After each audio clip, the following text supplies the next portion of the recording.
그때 팔 걸 그랬어. 세종 부동산 이야기만 나오면 요즘 집주인들 사이에 제일 먼저 나오는 말입니다. 2025년 5월 세종은 말 그대로 전국에서 제일 핫한 도시였습니다. 집값은 치솟고 청약은 광클릭 전쟁. 이유는 간단했죠. 행정수도 이전이라는 기대감 때문이었습니다. 대통령 집무실이 세종으로 온다. 청와대도 옮긴다. 부처도 추가로 이전한다. 이런 뉴스가 쏟아지면서 수요는 급증했고 가격은 치솟았습니다. 그런데 지금은요? 상황이 완전히 달라졌습니다. 최근 한국부동산원 자료를 보면 7월 둘째 주 세종 아파트값 상승률은 0.03%, 거의 멈춘 수준입니다. 4월엔 0.49%까지 올랐던 상승률이 석 달 만에 이렇게 쪼그라든 거죠. 시장 분위기 완전히 꺼졌습니다. 왜 이렇게 된 걸까요? 일단 대통령 집무실 이전, 그 기대감이 흔들리기 시작했습니다. 당초엔 이재명 대통령이 세종에서 임기를 시작할 거란 기대가 있었지만 지금은 용산에서 일하고 있고요. 복귀는 청와대로 할 가능성이 높다는 얘기까지 나옵니다. 행복청은 이전 추진 중이라지만 실상은 세종의 제2집무실만 생기는 거 아니냐는 시각이 커졌죠. 거기다 해양수산부를 부산으로 보내겠다는 공약까지 본격 추진되면서 세종의 행정수도 프리미엄이 희미해지고 있습니다. 이렇게 되면 수요는 자연스럽게 줄 수밖에 없죠. 결국 시장이 반응합니다. 실제로 나성동의 리더스폴의 단지 보세요. 5월 말엔 전용 99제곱미터가 13억 넘게 거래됐는데 7월 초엔 9억 9천까지 내려갔습니다. 같은 단지, 같은 평형인데도 3개월도 안 돼 3억 가까이 빠진 거죠. 실거래가가 이 정도로 움직이면 시장은 민감하게 반응합니다. 하지만 더 이상한 건 따로 있어요. 집값이 떨어졌는데도 집주인들이 호가를 거의 안 낮추고 있다는 겁니다. 11억에 팔린 집이 있는데 같은 평형이 아직도 13억에 나와 있거든요. 매수자 입장에선 불안하죠. 이거 고점 아닌가 싶은 생각이 드니까요. 그래서 거래는 안 되고 시장은 정체됩니다. 도담동, 나성동, 조치원. 어느 동네를 가도 분위기는 비슷합니다. 매도자는 더 떨어지면 안 팔아라며 버티고 매수자는 지금 사기엔 불안해라며 관망하죠. 그 결과는요? 거래 절벽. 가격은 빠지는데 매물은 안 움직이고 시장엔 답답함만 쌓여갑니다. 중개업소 얘기를 들어봐도 이건 똑같습니다. 대통령 집무실이 옮겨올 줄 알고 기대한 사람들이 많았는데 지금은 그게 물 건너간 거 아니냐는 인식이 커졌어요. 그러니까 시장도 당연히 위축되는 거죠. 사실 세종은 정책 기대감 하나로 급등한 지역입니다. 수도 이전, 공무원 수요, 교통 호재. 그런데 지금은 그 기반 자체가 흔들리고 있어요. 정책이든 호재든 명확성이 사라진 순간 시장은 이렇게 흔들립니다. 부동산 전문가들도 비슷한 얘기를 합니다. 정책이 지지부진하면 기대 수요는 한계에 부딪힌다. 공무원이 집을 사야 실수요가 생기는데 지금은 분위기가 아니다. 결국 실수요가 받쳐줘야 시장도 버티는 거죠. 그렇다면 앞으로는 어떨까요? 내년 지방선거가 있다고요? 과거엔 선거 때마다 집값이 들썩였지만 이번엔 다를 거란 시각이 많습니다. 이젠 기대도 없어요 라는 말까지 나옵니다. 세종 부동산 다시 반등할 수 있을까요? 가능은 합니다. 하지만 조건이 필요하겠죠. 진짜 집무실 이전이 확정된다든지 세종에 실수요자가 유입될 수 있는 정책이 나온다든지 그게 아니면 지금 이 분위기는 당분간 이어질 가능성이 높습니다. 그래서 다시 나오는 말.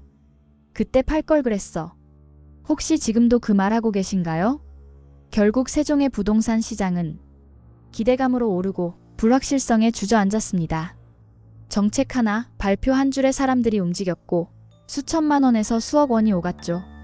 하지만 지금은 아무도 쉽게 움직이지 않습니다. 팔아야 할 타이밍은 지나간 것 같고 사기엔 자신이 없습니다. 그 사이 시장은 멈췄고 남은 건 정체된 매물과 조용한 중개업소, 그리고 그때 팔 걸 그랬어 라는 말뿐입니다. 이 말 단순한 후회의 표현이 아닙니다. 흐름을 놓치면 시장은 늘 이렇게 말 없는 신호로 경고를 보냅니다. 지금 세종이 그렇습니다. 앞으로 이 도시는 다시 반등할 수도, 더 긴 시간 눌려 있을 수도 있습니다. 변수는 오직 하나, 명확한 정책 신호와 실제 수요의 회복. 그 둘이 움직이기 전까진 여기선 누구도 확신을 가질 수 없습니다. 그래서 지금 우리에게 필요한 질문은 이겁니다. 이 도시는 아직 기회인가? 아니면 끝난 기대감인가? 선택은 늘 조용히 다가오고 지나간 뒤에야 목소리를 냅니다. 이번엔 그 목소리를 놓치지 않길 바랍니다. 두 번째 이야기입니다. 전세 사기 피해자가 역대급을 갱신하고 있습니다. 이건 그냥 사기당한 것도 서러운데 피해자 인정받기도 하늘의 별 따기더라고요. 요즘 이런 말 전세 사기 피해자들 사이에서 자주 나옵니다. 정부가 계속해서 피해자 구제책을 내놓고 있다곤 하지만 현장에선 여전히 갈 길이 멀다는 목소리가 많습니다. 국토교통부가 이번에 또 748명을 전세 사기 피해자로 추가 인정했습니다. 이로써 지금까지 누적 피해 인정 건수는 무려 32,000명을 넘겼어요. 숫자만 보면 이건 그냥 국가적 재난 수준입니다. 근데 이게 다가 아닙니다. 이번에 심의된 건수가 총 1,629건인데 그중 절반도 채 안 되는 45.9%만 가결됐습니다. 나머지 881건은 결국 인정받지 못했죠. 사연이 없는 집이 어디 있겠습니까? 근데 요건 미충족이라는 이유로 탈락된 경우만 504건, 이의 신청을 냈는데도 기각된 사례가 210건이나 됩니다. 어떤 분들은 그래도 다행히 보증보험이나 최우선 변제금으로 전액 돌려받을 수 있었다고 해요. 그런 경우도 있었죠. 하지만 전체적으로 보면 피해를 입고도 구제받지 못한 이들이 꽤 많다는 게 더 큰 문제입니다. 피해 유형을 보면 더 씁쓸합니다. 다세대 주택, 오피스텔, 다가구. 그러니까 아파트보다 더 값싼 집들, 주로 청년들이, 사회초년생들이 선택했던 집들이 대부분입니다. 실제로 피해자 연령의 75%가 40세 미만이라고 하니까요. 전세는 그래도 아껴서 살 수 있는 마지막 희망이었다는 말, 이제는 슬픈 농담처럼 느껴질 정도입니다. 정부는 여러 지원 대책도 내놓고 있습니다. 긴급경 공매 유예, 법률, 금융상담, LH를 통한 피해주택 매입 및 무상임대 제공 등이 그것인데요. LH는 실제로 지금까지 1,440가구를 매입했다고 해요. 지난 3월엔 108가구였는데 7월엔 373가구까지 늘었죠. 양적으론 점점 늘고 있습니다. 그런데 문제는 이 속도가 피해 규모에 비하면 너무 더디다는 것입니다. 15,000건 넘게 사전 협의가 들어갔는데 실제 매입된 건 고작 1,440호. 10건 중 1건 정도밖에 안 됩니다. 더군다나 일부 피해주택은 건축법 위반 건물이라 매입조차 어렵고 피해자들은 이사도 못 가고 법적 절차만 질질 끌리고 있는 상태예요. 결국 지금 이 상황을 보면 전세 사기 한 번 당하면 집도 잃고 보증금도 잃고 구제받을 희망도 잃는다. 는 말이 현실이 되어버린 거죠. 지금이라도 정부와 지자체가 책임을 나누고 더 명확하고 빠른 인정 기준, 그리고 근본적인 제도 개선이 필요해 보입니다. 피해자분들 중엔 아직도 어디에 신청해야 하는지도 모르시는 분들이 많습니다. 하지만 정말로 중요한 건 이런 시스템이 더 간단하고 빠르게 돌아가야 한다는 점입니다. 지금처럼 서류 심사, 이의 신청, 기각 반복, 이런 구조론 구제는커녕 또 다른 절망만 남깁니다. 세입자들이 이렇게까지 눈물 흘려야 하나요? 이건 단순한 피해가 아닙니다. 이건 집이라는 최소한의 안전망이 무너진 겁니다. 이건 단지 몇 명이 당한 사건이 아니라 청년 세대 전체가 겪고 있는 구조적 붕괴입니다. 더 이상은 운이 나빴다는 말로는 설명할 수 없습니다.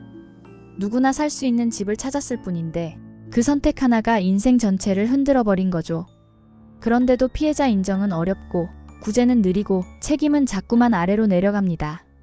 결국 남는 건 나라가 나를 지켜주지 못했다는 씁쓸한 결론뿐입니다. 이제는 물어야 합니다. 어떻게 살 것인가가 아니라 어디서 어떻게 살아남을 수 있을 것인가를 묻는 시대. 우리는 정말 이대로 괜찮은 걸까요? 시청자 여러분은 지금의 상황을 어떻게 보고 계신가요? 오늘의 이야기가 도움이 되셨다면 좋아요와 구독, 알림 설정 부탁드립니다. 감사합니다.